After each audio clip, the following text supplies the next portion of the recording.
My name is Stephen Lynch, and in this episode, I hope to convince you that seismic visualization, more than any other field, has the power to revolutionize every aspect of seismic interpretation. Welcome to Seismic Sound Off, exploring the depth and usefulness of geophysics for the scientific community and the public. I'm your host, Andrew Gary. In this episode, Steve Lynch discusses his article on the leading edge, High Visual Resolution Interpretation, the case for virtual seismic reality. Steve lays out the case for why the seismic you have is better than you think. He will argue that the industry needs to undergo a complete change of mindset regarding visualization. Along the way, Steve explains a natural seismic display, the third form of resolution that's often ignored, and the unsung technological hero of the 20th century. Steve hopes to convince you that there's a tremendous amount that you're not seeing, and that most of the information acquired in seismic has yet to be observed or interpreted. This episode will give you much to think about, and maybe help you unlock new oil in old places. To read Steve's article on the leading edge, visit seg.org/podcast or check out the show notes where you're listening. And now, my conversation with Steve Lynch. So, Steve, I'm excited to speak with you. And your article that we're talking about, it's subtitled The Case for Virtual Seismic Reality, which I have never heard of, and it's excited to talk with you about here now. Why do you think visualization historically, though, hasn't been a focus for geophysics? Well, there are two reasons. The first is that geoscientists are mathematically oriented, right? If we have a problem, we tend to look for a new equation to solve. Visualization is not in our wheelhouse, so we don't think in that direction. And the second reason is that there was literally nothing we could do in the field for decades. And I should know because very early in my career, I produced one of the earliest versions of variable density displays, which are, a de facto standard today. So to go back to that time, when I produced it, I used a very primitive color plotter, but it was state of the art at the time. And when you think about it, that technology, even though plotters evolved and monitors evolved, that technology was all we had to work with for almost 30 years. What I did there is I took amplitude and I converted it to color so we could see it. Because the idea that we could look at amplitude itself was beyond the realm of science fiction. And that stayed that way until probably the mid-2000s when GPUs developed to the point where we could actually look at the amplitudes. So for all that time, there was nothing we could do. And so visualization has never been an issue for geophysics because we couldn't do it. Going back a little bit from there, what prompted your initial interest in visualization as related to seismic processing? Well, if you don't mind, I'm going to go into some detail on that because to get into visualization for me required a complete change of mindset. And I'm trying to convince the industry that it needs to go through the same mindset. So if you don't mind, I'll just talk a little bit about what actually happened because the whole thing started in September 1999. And at the time, I was a conventional geophysicist with zero interest in visualization. At the time, I was working in a home office and I was developing conventional geophysical tools. And while I was working one day, my son came into my office and started bothering me. He was 14. And he started bothering me about getting him a new graphic card. Well, I just bought him one, so I wasn't particularly interested. And I very politely suggested he go away and do his homework. And if he had done that, none of this would have happened. But as he got to the door, he turned and pleadingly said, "But Dad, it has a gigaflop." And that got my attention because in seismic processing, anything you use seismic, floating point operations are what we live and breathe by. And a gigaflop is 1 billion floating point operations. And it blew my mind that this graphic card was capable of doing that. So that began a conversation that eventually got me into testing the graphic card. And to test it, I developed, the first thing I did was try and display seismic as a 3D surface. Not because I was interested in the surface, but I wanted to see if the card was fast enough and powerful enough to do it. So that's how I started. But then things changed almost as soon as I saw the first display, because I had zero interest in it before I saw it. But once I saw it, two things struck me. The first is that I could see things in it that I couldn't see in my conventional displays that I'd used all my career. And that got my interest because, most of the things I saw were noise trains, which you see a lot in seismic. And so they weren't geologically significant, but they were invisible on the conventional displays I was been using. And so I thought, well, if I can't see noise trains, things this distinct, what else am I missing that might have geological significance? So that's what first got me thinking. And then second, there was a huge difference between the two images, and not just in the presentation.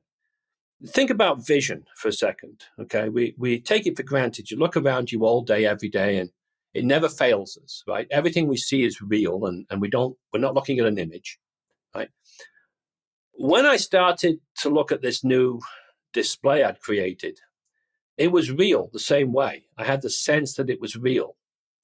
And then when I went back to my variable density display, that whole thing went away.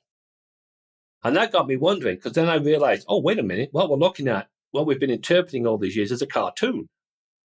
And then I thought, well, what does that mean? What implication does that have for seismic in the future, that we've been interpreting these cartoon-like images all these years? And so those are the things that first sparked my interest in visualization. And I'll say it wasn't ignoring everything else, right? But that's how a geophysicist, classically trained, suddenly started to think in this direction. Yeah, I love that. I think at their core, geophysicists are inclined to experiment and be open to new things. So it's telling that you also were willing to do that and find out what you didn't know. And going on kind of the flip side, what's one misconception people often have about virtual reality? Well, I'll give you two. So the first one is they think of virtual reality in terms of entertainment, in terms of gaming or movies or whatever. They don't think of it in terms of a practical day-to-day working tool. So that's the first misconception. And then the second is the misconception they have about the virtual reality images that I produce. And the misconception there is they think of it as they're looking at a seismic attribute. And this is important because we're so programmed over the years to think of seismic as, well, we know it looks like this in color, we know it looks like this in gray. And if it doesn't look like that, then it's an attribute. And so the displays I put in front of people are totally different than anything they've looked at before. And so they immediately think attribute. But that's not what we're producing here. We're producing amplitude displays, or real seismic displays. So those are the two primary misconceptions that I run into. Inherent in visualization is resolution, the resolution of the visualization. What are the two principal forms of resolution, and what do you think is missing in that conversation? Well, the simple answer to that is there's an entire field of resolution that's missing, and that's visual resolution. So typically in geophysics, when we think about resolution, we're thinking about the resolving power of the seismic wavelet, right? The ability of it we're thinking of it mathematically. So there's two forms that we think of. One is temporal, which is the ability of the wavelet to resolve closely spaced details in space. And then that's spatial resolution.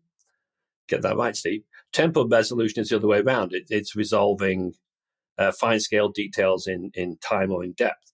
And so that's what we fixate on. And almost all our research and development is oriented towards that. But there is this third form of resolution, visual resolution, which dominates both of them.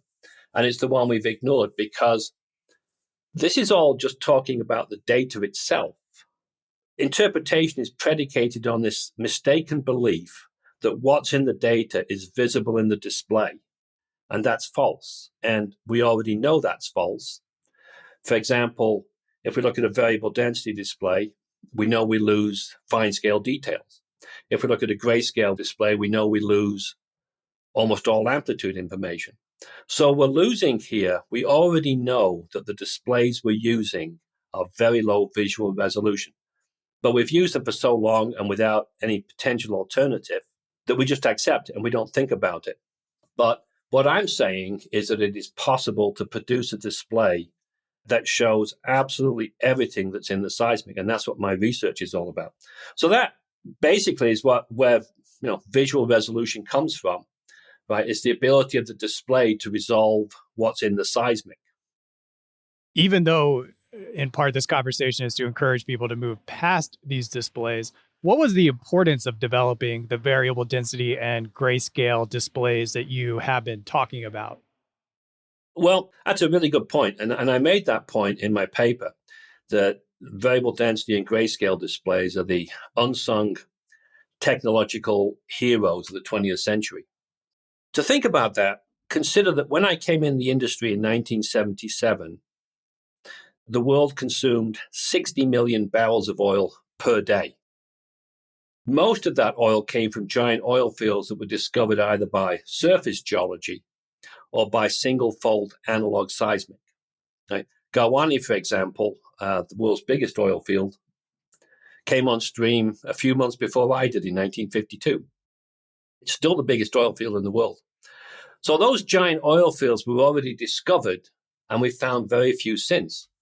And in the years since, consumption has grown by about 1 million barrels per day per year.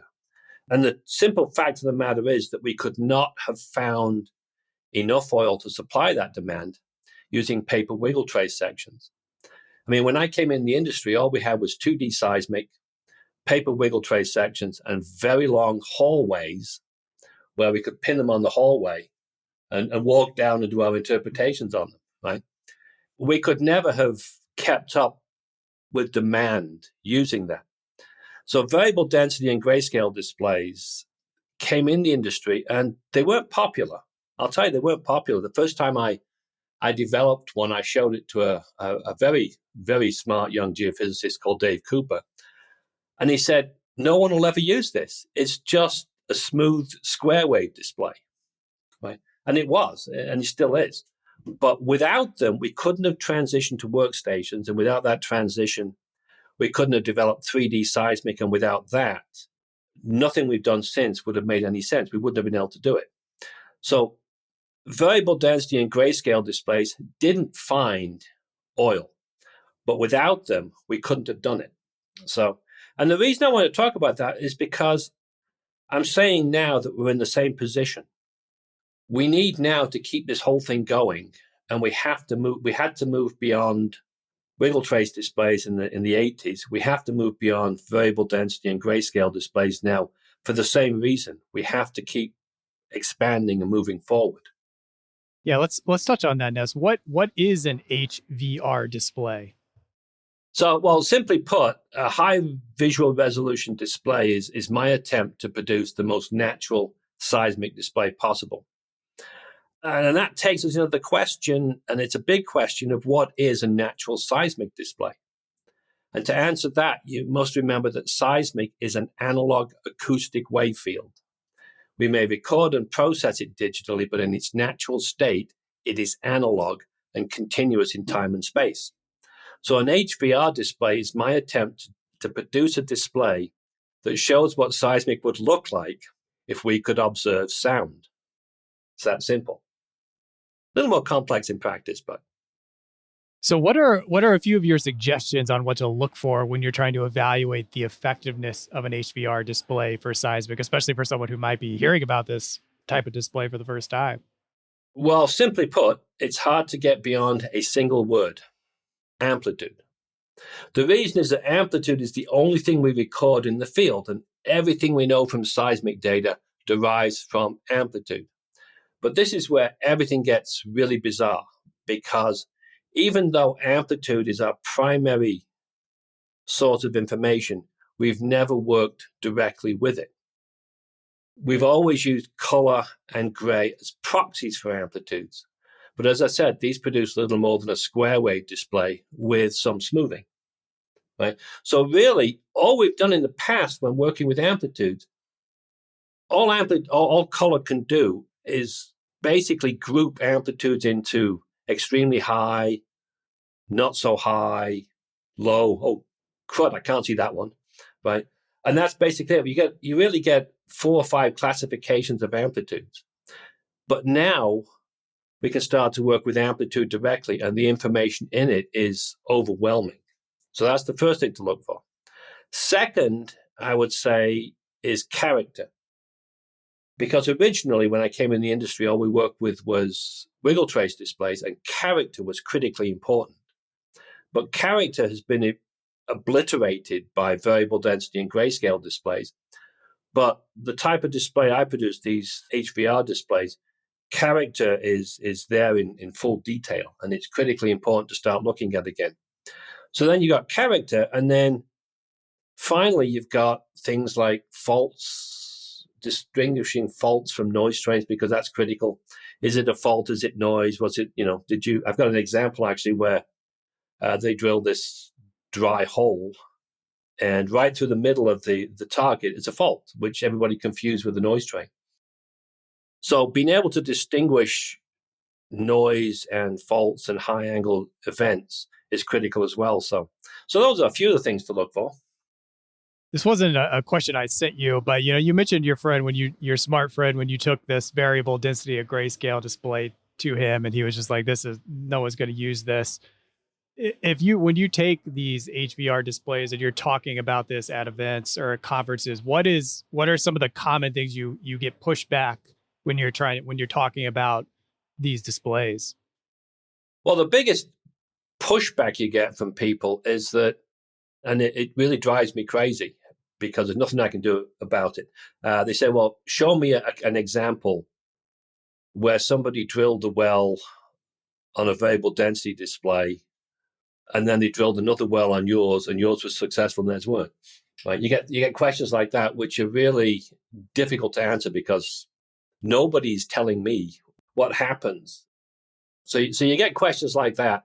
And you also get the fact that, and this is what got me at the start as well, we're not looking here at comparing apples and apples. HVR displays are a completely different thing. Visually, they are so different that, I've gone through entire presentations and had people at the end say, well, that's great, but what we'll be looking at? And you go, it was amplitude. I forgot to tell you, it's amplitude, right? It's not immediately apparent to people who've worked with these color and gray displays for 40 years what they're looking at. So it's a totally different visual experience, and they don't immediately get it. If using virtual reality technology meets your highest expectations for use in the oil and gas industry, what would that look like? What could that look like? Oh, right. So we're not looking at an attribute here. We're not talking about an attribute. This is something that affects every moment of interpretation. That's why it's become such a fundamental science, because, when we talk about an attribute or some process, we apply it occasionally. But this is something that we do, we look at seismic all day, every day. Right? We're always looking at seismic. We're always trying to figure out what it means. We're always trying to figure out what these events are. We're trying to figure out how things line up and how they match. And what I'm saying is that this technology hits right there, right at the key moment of interpretation, which is people sitting down, looking, staring at seismic. That's where this type of technology comes in. And so, my expectation would be that people are using this all the time. Why is exploring what you haven't seen in the data so exciting for you? Why do you take on this challenge? Well, oil is too important for the world to remain as the single source of energy for transportation. It's too important. It's a single source of failure for society. And I've said this many, many times. We need to move beyond it. And I'm not talking here actually political or climate change or anything. I'm just saying we can't supply enough oil to meet future demands forever. So we have to move beyond it. But in the meantime, we have to survive. So we have to keep finding oil. We have to find more oil than we're producing today. And that's becoming incredibly difficult. And our traditional model is that we go into frontier areas, shoot new seismic, and look there. But to me, we're not going to find enough oil doing that. We must find new oil in old places. And the most exciting thing to me about that is that what this whole thing says is we might be able to do that. Because, you look at these displays. What I'm saying is that most of the information that we've acquired in seismic over the years has not been observed and not been interpreted. So now we can go back and look at, we have a reason now to go back and look at all this old data with basically new eyes. So that to me is why it's got so much potential and why it's so exciting, because I think it makes all prospects perspective again. People can go back and, because the cheapest way to explore is with data you already have on acreage you already own. Right. Yeah, that sounds very appealing for sure. What challenges in utilizing virtual reality for seismic are you most looking forward to working on? So the problem is familiarity. So, and I'm going to bring in Henry Ford's famous line here. If I'd asked people what they wanted, they would have said a faster horse. So I run into this problem all the time. If you were to ask a geoscientist what they wanted, they would probably say a better color palette, because we are intimately familiar with this idea that to improve seismic displays, we produce a better color palette. Right? That's what people immediately think. They're familiar with that, and that's what they go back to. And so I'm challenging that to say that forget that completely, right? Take that mindset and throw it in the garbage can somewhere, because now we can work with amplitude directly. So it's a matter of familiarity, and the challenge is to get people as familiar with this style of display as they are with their conventional displays. Because if I show people, and I've done this, right, you show people a comparison of, my HVR displays and a variable density display, and ask them which one they like better. They'll pick the variable density display because it's familiar. But then if you say, okay, now study these two and look at the details, which one should you use? And they almost universally pick the HVR display because it shows more information. So it's a matter, the challenge behind this whole thing is to get people familiar with this style of display. I guess I'm looking forward to it, but it'd be nice. It'd be nice if it weren't so much of a challenge. So, if someone is intrigued by what you're talking about using these HVR displays, what is the first step? What is the next step that they could take to start exploring this avenue? Well, simple. Take our course. HVRI is a new field. There's a tremendous amount to learn, and we've developed a comprehensive course/workshop that'll shorten the learning curve. And if people want to know about that, they can go to my website, which is stratiscape.com, and you'll find details there. What would be your punchline as we're closing out this conversation? Well, that one is simple. My punchline is the seismic you have is better than you think. I like that. If you had to describe your journey in one word, what would it be and why? Well, this is one that my wife and I spent a long time over because I wasn't sure I was going to answer it. I generally don't talk about the journey that got me here, but I'll answer it in this one. The only word that fits is unconventional. And to explain why, you'll have to read the book, because I'm writing a book on the subject. My wife wants me to write it. My doctor wants me to write it. And I think even the dog wants me to write it. It's called The Amazing Journey, and it's subtitled A Comedic Odyssey Through Pain, Insanity, and Obsession. So you'll have to wait for the book to come out. Well, maybe we'll be able to get you back on when the book does come out to talk about it with this audience and share it. Is there anything? I know I skipped one of the questions that we had. Is there anything else that I didn't ask you that you would like to say now, or you would like to ask? Not really. I think I'm just trying to get through to people that they need to start looking at the seismic. Seismic has become a backdrop. We don't pay enough attention to it. And I need the industry to start thinking about not what you see in it, but to start to question what you aren't seeing. And that's the point I'm trying to get through, that there's a tremendous amount that we aren't seeing. And to move forward, we need to start seeing it. It's that simple. You reached the end of Seismic Sound Off. Thank you for listening to this episode.